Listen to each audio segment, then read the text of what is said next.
welcome to this special edition of Culture on I-24 News. I'm Oded Grover, and I'm pleased to devote our show today to one of Israel's pillars of stage and screen, Sasson Gabai.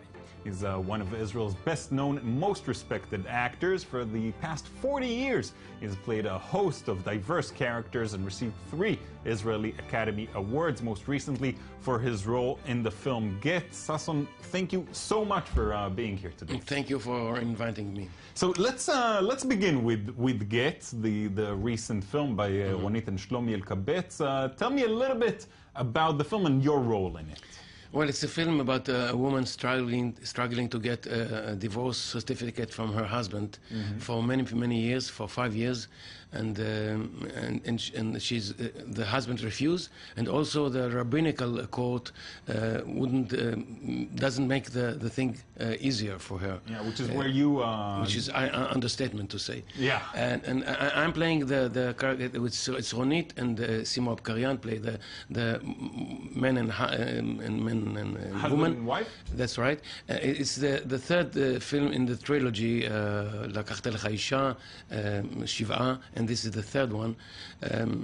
I'm playing the brother of the husband, and also his kind of religious rabbinical lawyer who tried to portray his point of view.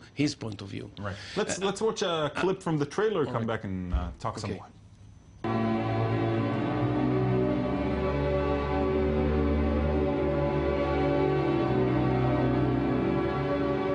אז מה היא רוצה?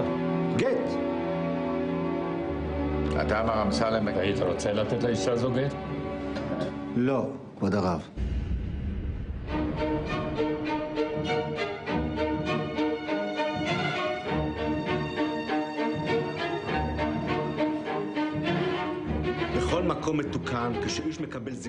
So, other than the personal dramatic story that's told in the film, it also shines a light on the situation of the rabbinical courts in Israel. Well, I think the film is working on 2 levels.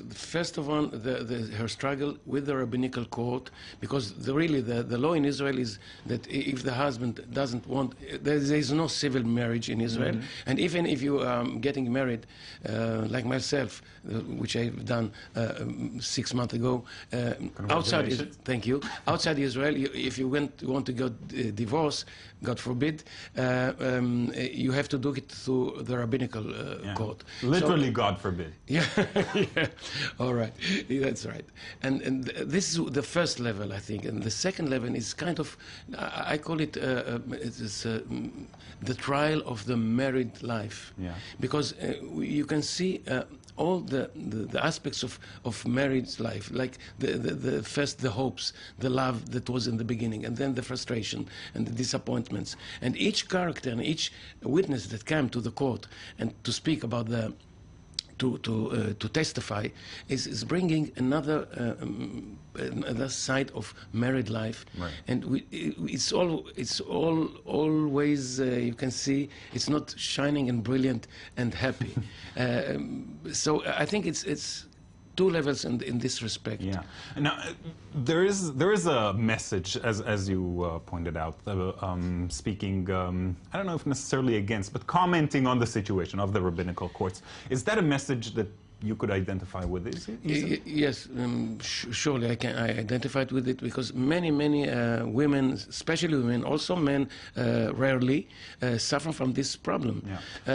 This isn't the only project that deals with the involvement of religion in our personal lives that you take part in. You're also in the new adaptation to Moliere's play, which also deals with clergymen getting a bit too involved in our lives. Yeah, in a way, I think we have in Israel the main issue is the connection between religious and politics, because the religious party take part in the politics in Israel, and sometimes there's no separation, complete separation, as in other democrat countries. And in this play, I saw that the choice was to put it in an Arab setting. It's not hours exactly, but maybe it hints at the situation. Let's say not Arab. It's a Middle Eastern setup. It can be Pakistan, Indian, Arab.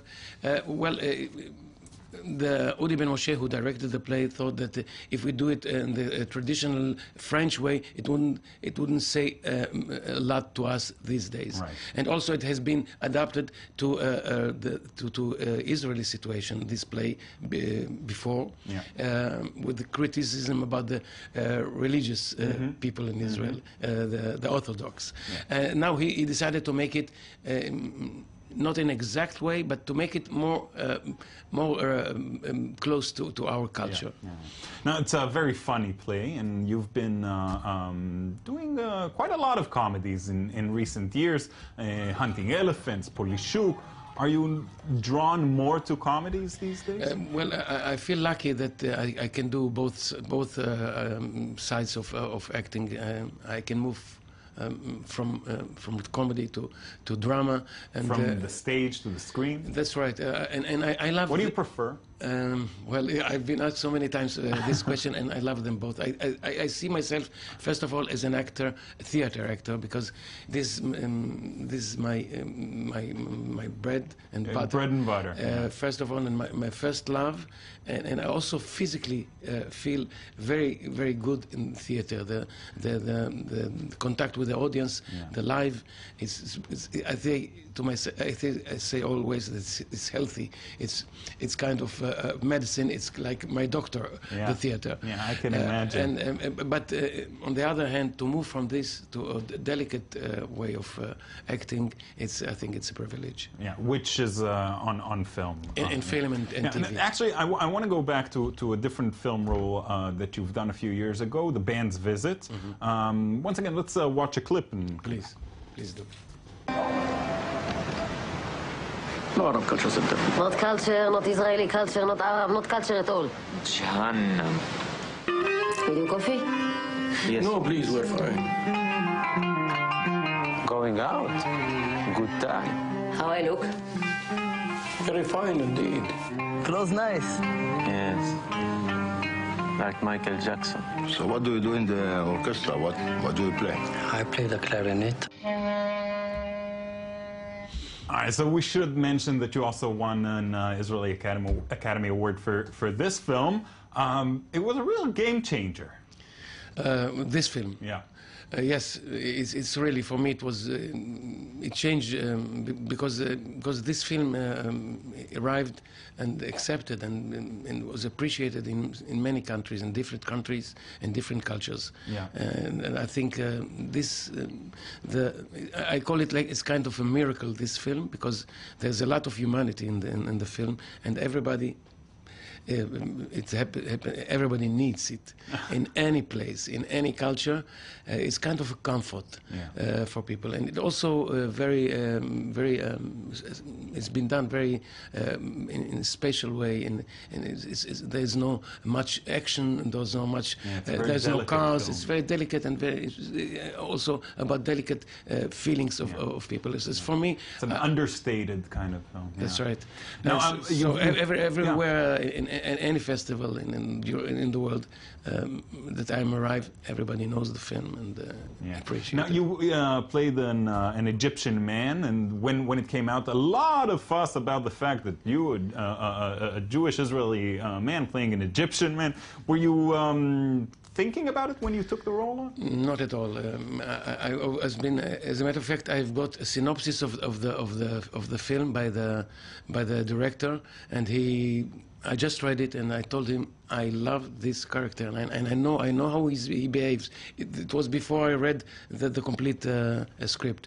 I didn't think about the fact that he was Egyptian. As a matter of fact, I played a lot of Arabs, Syrian, Jordanian, Palestinian terrorists, Pakistani people, Afghanistan people. Pan-Arab. Yes, Pan-Eastern, let's let's say. You yourself Also the are good from, guy, not only the bad guy always. yeah, of course, good and bad. You're of Iraqi descent. Does that help you connect to these characters? Sure, I think I've been born in Iraq, in Baghdad, and I speak Arabic. I speak the Iraqi Jewish Arabic, and also I have got the ear for the Palestinian Arabic. So it does help me. I know the character. I know the way of the thinking. I know, and also I'm very. I can easily move to these languages. For example, in this character, the Ben's visit, I had to speak the Egyptian accent, which is different, but the basic of the Arabic I've got You it. have So, it, yeah. but I had to put a lot of work in order to You know, portray it. you don't speak a lot about politics, but I think that your choice of roles can be seen as a political statement of itself. If you want. I'm very humanistic in my way of thinking, and I think people are alike all over the world, and their needs are alike, and their sensitivities are alike. We tend to forget it, that we are so close and similar to one another. To each other. That might be the problem, actually. Unfortunately, yes. Yeah, you've even played a Palestinian man in a French film, if I'm not mistaken, When Pigs Have Wings, a few years ago. Tell us a little bit about that. It was kind of a fairy tale, you can say. So, like the Palestinian, this guy from Gaza, he's a fisherman, and instead he's fishing. Instead of taking the golden fish, he fished from the water a pig. Okay, you know, let's watch a moment and again come back. اكلتونا على كيفك وثلاث حبات دنيس كبار ما تفيش منه كثير يعني واحده من مليون برد الزباله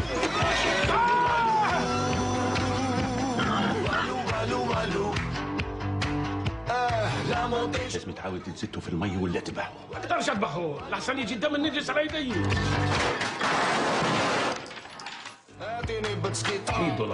$100 $100 What am I supposed to do with the pig? Eat. No means no. So, well, his whole life is turned upside down after he fished the pig. He wants to get rid of it because it's forbidden in his culture, and and then he has encounter with the Jewish settlers over there, which is also forbidden there, and all this can bring him to a chaos, that absurd chaos in his life. now, the film was not screened in Israel, unfortunately, but what kind of reactions did you get? Well, it's screened in France, in Germany, in Spain. From all direction, I got people laughed very much, and they took the satire and the absurd situation that this film portrays. Do you think that Israeli audience would have had a problem seeing you as a Palestinian? Well, no, I don't think so, because as I said before, I played Palestinian before, but I don't think so, but it, for some reason, hasn't been shown here. Maybe commercial, maybe it was too delicate. But taking on a role of a Palestinian man, did it help you see the other side better, understand the situation here in a more complex manner? Well, the situation here is really complex, and well, as a human being, as I said before, I can see that I can see the humanity in each one, and I can see the needs for all of us. It's so Which I guess brings us to the role of politicians in our life, and you dabbled in that a little bit with the old TV show Polishuk, which you know, it portrays politicians, I think, in one of two ways: either conniving, self-interest-driven madmen, or total buffoons. Do you think that's how it is? I think both of your descriptions are right.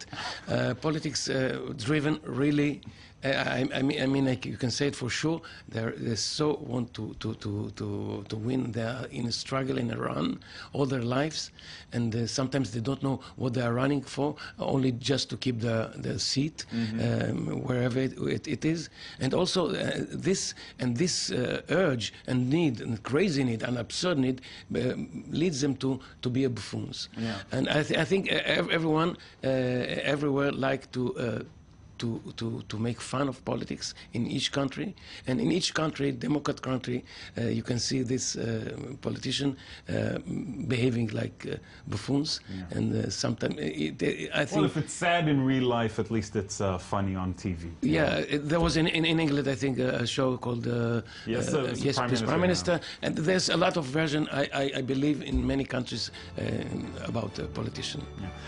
Sasson Gabai, once again, thank you so much for coming in. It was a pleasure having you, and I'm looking forward to seeing what you come up with next. Thank you for inviting me, and I hope to come back again. To come back again and to supply material for you. I'm sure you will. Me. I'm sure you will. Thank you at home for joining us as well. I hope you enjoyed watching our show. Please join us again tomorrow.